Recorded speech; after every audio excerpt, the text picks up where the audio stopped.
গল্প কবিতাৰ মাজতে আমাৰ কিছুমান কি আছে ভাৱ বহলাই লেখাও আছে কি আছে হুলে হুলক কাঢ়ে তেনে কানিং এগেইনষ্ট কানিং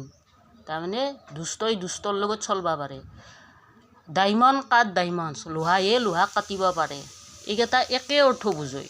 তাৰমানে দুষ্টয়ে সদায় দুষ্টৰ লগত চলবা পাৰে সাধুবিলাকে দুষ্টৰ লগত চলবা নোৱাৰে এইটো ভাৱ বহলাই আৰু যেনেকৈ এটা ষ্টৰী লিখলে এটা আমি সাৰাংশ দিব লাগে এতে ভাৱ বহলাইতো এটা বাক্যৰ পৰা আমি ভাৱ বহলাই লিখবা লাগে এতিয়া দুষ্টৰ লগতে দুষ্ট চলবা পাৰে সাধুবিলাকে দুষ্টৰ লগত চলবা নোৱাৰে তাৰমানে এইটো কানিং এগেইনষ্ট কানিং যাই যেনা সেনাই তাৰমানে লোহায়ে লোহা কাটিব পাৰে তাৰমানে দুষ্টৰ লগত সাধুবিলাকৰ তাৰমানে স্থান নাই ই মাইনাছ হৈ যাব পাৰে তাৰমানে কি এটা আমি পানী নামৰ গল্প পঢ়িছিলোঁ পানীয়েই প্ৰাণ পানীৰ নিজা আকাৰ নাই পানীৰ বৰণ নাই পানীক যিহতে থয় তাৰে আকাৰ লয় এতিয়া সাধু মানুহবিলাকত তেনেকৈ য'তে থয় তাতে থাকে এতিয়া দুষ্টবিলাকৰ হেৰি আছে এতিয়া সাধুবিলাকে যেনে পানীৰ তিনিটা আকাৰ গোটা জুলীয়া আৰু গেছীয় গেছীয় মানে হ'ল ভাৱে আকাশলৈ আৰু জুলীয়া আৰু গোটা হ'ল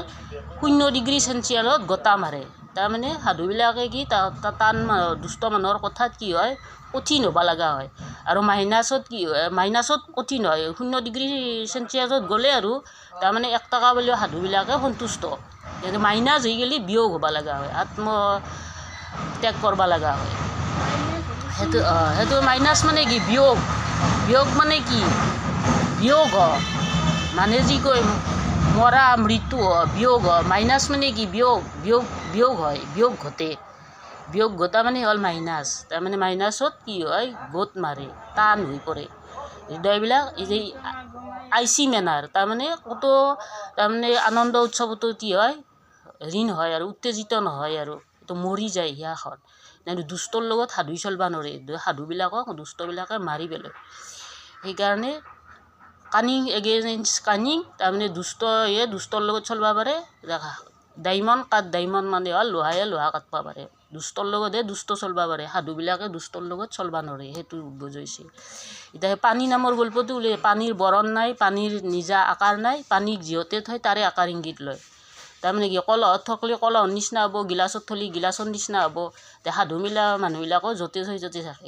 সেইটোৰ লগত তুলনা কৰিব পাৰি তাৰপিছত আৰু আছিল এটা মৌমাখি নিজৰ কথা নামৰ গল্প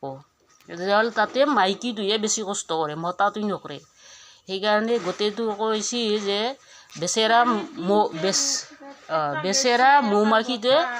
মৌচাক এখনো সাজিব নাজানে ৰাণীটোৱে ঠাট্টা কৰিছে বেচেৰা মৌমাখিটোৱে মৌচাক এখনো সাজিব নাজানে এতিয়া আমাৰ সেই সমাজতো মানুহ সমাজতো তেনেকুৱা আছে কিছুমান মানুহ দ্ৰোণ একো কৰিব নোৱাৰে এলেহুৱা আৰু কিছুমান মানুহ কৰ্মী মানুহ আছে পৰিশ্ৰমী মানুহ আছে সেইকাৰণে পৰিশ্ৰমী মানুহবিলাকক মাইকী মৌমাখিৰ লগত তুলনা কৰিছে কাৰণ মাইকী মৌমাখিয়ে চব কৰে মৌচাক সাজে মৌ গোটায় কিন্তু মতা মৌমাখিটোৱে একো নকৰে সেইকাৰণে মাইকী মৌমাখিটোৱে মতা মৌমাখিটোক ঠাট্টা কৰিছে বেচেৰা মৌমাখিটোৱে এখন মৌচাক এখনো সাজিব নাজানে সেইকাৰণে আমাৰ মানুহ সমাজতো আছে কিছুমান মানুহ কিছুমান বিজি মৌমাখিৰ নিচিনা পৰিশ্ৰমী মানুহ আছে আৰু কিছুমান এলেহুৱা আছে দ্ৰোণ বুলি কয় এইটোক মতা মৌমাখিৰ লগত তুলনা কৰে মতা মৌমাখিয়ে যেনেকৈ একো নকৰে আমাৰ মানুহ সমাজতো কিছুমানে একো নকৰে আৰু কিছুমান পৰিশ্ৰমী মানুহ আছে সেইটো তাৰে লগত আৰু আছে তোমাৰ উপদেশতকৈ আৰ্হি ভাল যে উপদেশতকৈ আৰ্হি ভাল তে আৰ্হি এটা কৰি দিলে আমি ভাল পাওঁ যে ধৰা আমাৰ ঘৰৰ ক্ষেত্ৰতে কৈছোঁ কিবা এটা কাম আউগে গেল আমি সেইটো কাম আউগে যাব লাগিব কিছুমানে উপদেশ দিবা টান পায় কামটোৰ আৰ্হি দেখুৱাই কৰিলে আমি লাজ পাই তেতিয়া আমি কামটো কৰিম যে অমুকটো ঘৰটো হাৰাচোন সেইটো নহয় আৰু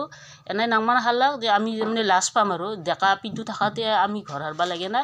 এই সেনাহানকে উপদেশতকৈ আৰ্হি ভাল যিহেতু ঘৰটো সাৰছোঁ সেইটো উপদেশ দিয়া নাই আৰু কিন্তু নাংমানকে লৰককে সাৰবা গেছি সেইটো আৰ্হি দি গৈছে তেতিয়া তুমি বহি থাকবা নেকি ডেকা মানুহটো যে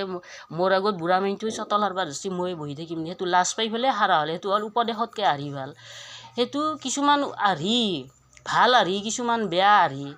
যে ভাল আৰ্হি ল'লি ভাল আৰু যাৰ ভৱিষ্যতটো অন্ধকাৰ নহয় নে মই পঢ়িবা এৰিও যদি সেই আৰ্হিটো ল'বা যাওঁ মোৰ ভৱিষ্যতটো অন্ধকাৰ কিছুমানে যি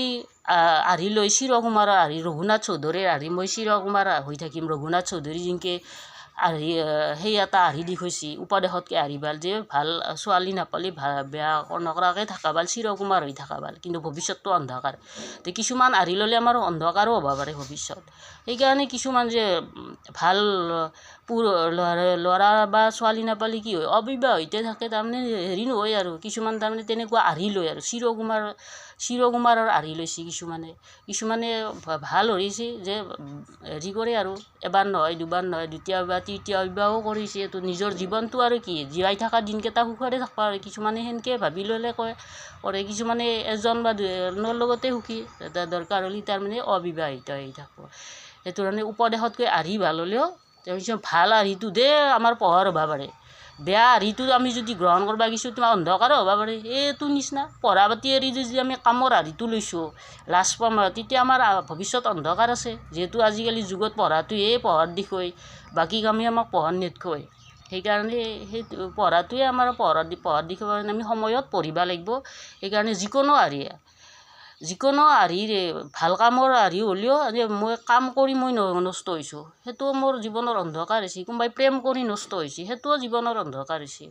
সেইটো তাৰমানে উপদেশতকৈ আৰ্হি ভাল হ'লেও ভালটো আমি বিবেচনা কৰি চাইহে আমি সেইটো আৰ্হি গ্ৰহণ কৰিব লাগিব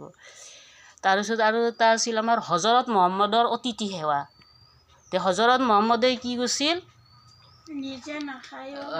নিজে নাখায় মানে অতিথি সেৱা মানে অতিথিক বিৰাট আদৰ কৰিছিল ঘৰলৈ অহা আলহী একজনক কি কৈছিল ভাত নাখাওঁ খুজিছে জোৰ কৰিছে আৰু বহুত জোৰ কৰিছে জোৰ কৰি ভাত খাবলৈ বাধ্য হ'ল তাৰপিছত কি হ'ল ৰাতি বিচনাতে লেট্ৰিন কৰি থাকলাক তাৰমানে তেতিয়া হজৰত মহম্মদে বুজি পাইছে যে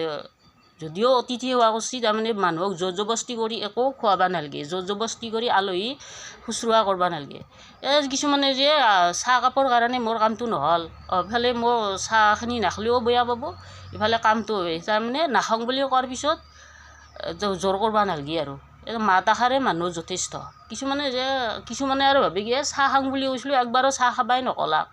কিছুমানে আছে তেনেকুৱা মানুহ কিছুমানে আৰু যায় আৰু এটা সন্মান ৰক্ষাৰ কাৰণে মৰম ৰক্ষাৰ কাৰণে মাত আশাত দিছে তাতে যদি জোৰ কৰি চাহ খাব বহিব লগা হয় কিবা এটা কাম কৰি এৰি আহিব লগা হ'ল কিছুমান তাৰমানে সেইটো হ'ল মানুহৰ মাজত বুজাবুজি লাগে কোনোবাই নাখাওঁ বুলি কৈছে নাখাওঁ আৰু কোনোবাই খাওঁ হ'ব দিছে একবাৰ ক'ব লাগে বোলে চাহ খাব নেকি কিছুমানে সেনেকৈ ক'লেও বেয়া কিন্তু সোধাটো এটা ভুল নহয় এটা ভাল হেৰিত যে চাহ কৰোঁ সেনেহান আৰু কিছুমানে আৰু সেইটো তাৰমানে আপত্তি থাকে চাহ খাবাই নকলা একবাৰো চাহ খাওঁ বুলি গৈছিলোঁ সেনেহান মানুহ অনুযায়ী বিভিন্ন মন থাকে এতিয়া উপদেশতকৈ আৰ্হি ভালটোৰ আৰু এটা গল্প আছিল বুঢ়ী মাকে তাৰমানে কি নহয় নাইটনাকে যি মিঠে খাইছিল গুড় খাই ভাল পাইছিল তাৰপিছত ৰজাৰ ওচৰত গেলা বোলে আমাৰ নাতিটো গুড় খাই ভাল পায় কি কৰিম বাপা ইতা তাৰপিছত ৰাজাই কি হ'ল সমস্যাত পৰিছে ময়োতো গুড় খাই ভাল পাওঁ তাৰপিছত কি কৰিছে এসপ্তাহ সময় দিছে এসপ্তাহ সি নিজে গুড় খাব বন্ধ কৰিছে তাৰপিছত মাতিছে যে গুড় খাব নালাগে বুলি মানা কৰিছে যে আমাৰ সমাজতো আছে কি চাধা খাই পেলাই মই চাধা খাব হাক দিওঁ মই চাধা খাওঁ মোৰ ল'ৰাটোক চাধা খাব হাক দিওঁ ছোৱালীটোক চাধা খাব হাক দিওঁ সেইটো নহয় যে মই আগে নিজে ঠিক হ'ব লাগিব তেতিয়া তাৰমানে তেতিয়াহে আমি উপদেশটো খাটে উপদেশতকৈ আৰ্হি ভাল তেতিয়াহে ভাল আৰ্হিটো দেখুৱাব পাৰি যে উপদেশ দিছোঁ খাবা কিন্তু মই নিজে চাধা খাওঁ সেইকাৰণে আৰু হাক দিলে কি হ'ব সেইকাৰণে ৰাজাই ভাবছে কি মই নিজে মিঠে খাওঁ মই এতিয়া চলিটোক কেনেকৈ হাক দিওঁ সেইকাৰণে এসপ্তাহ সময় লৈছে মই আগে বন্ধ কৰিব লাগিব তেতিয়াহে মোৰ উপদেশটো খাটব এই সেনেকুৱা তাৰমানে উপদেশতকৈ আৰ্হি ভালৰ আৰু গল্প কিছুমানৰ সেনেকুৱা সাৰাংশ আছিল এইটো সেই অনুপাতে আমি হেৰি কৰিব লাগিব আৰু ভাব বহলাই কিছুমানো আছে এইটো সেইবিলাক আমি মনত কৰি নিজে কিছুমান আমাৰ বাস্তৱ জীৱনৰ লগত তুলনা কৰিব লাগিব এইটো আমি মনত ৰাখিব লাগিব আৰু আমি সেই অনুপাতে আমি কিছুমান জ্ঞান লাভ কৰিব লাগিব যাতে আমাৰ জীৱনটো সুখৰ হয় কিছুমান তাৰমানে আৰ্হি ল'লে দুখৰ হয় কিছুমান আৰ্হি যিটো আমাৰ বিবেক থাকিব লাগিব আৰু বিচাৰ বুদ্ধি থাকিব লাগিব কোনোবাই আমাক কুট বুদ্ধি দিছে এইটো কুট বুদ্ধি বুলি আমি নিজে ভাবিব লাগিব যদি আমি সেই বুদ্ধিটো মতে কাম কৰোঁ আমি কিবা ক'ৰবাত ফাঁচি যাওঁ আৰু যদি নহয় এইটো মোক ভাল বুদ্ধি দিয়া নাই সেইটো ভাবি চাব লাগিব এইটো যদি মোৰ ভাল বুদ্ধি হয় মোৰ ভাল কামত আহিব সেইটো আমাৰ নিজৰ কিছুমান বিবেচনা থাকিব লাগিব দেচোন কিন্তু সকলোৰে যিটো থাকিব সেইটো নহয় কিছুমান মানুহে সৰু ল'ৰা ছোৱালীৰ নিচিনা যি এইটো কৰ সেইটোতে মানুহ হয় বৰ নিজৰ তাৰমানে হেৰি নাই আৰু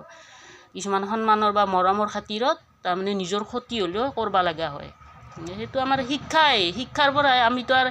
শিক্ষাটো এটা মানুহে সৃষ্টি কৰিছে আৰু কোনো আদিম যুগতো শিক্ষাৰ প্ৰৱৰ্তন আছিল এতিয়া উন্নত হৈছে আৰু এইটো এতিয়া লাহে লাহে আৰু কৈ থাকিম আৰু এতিয়া বেছিকৈ ক'লেও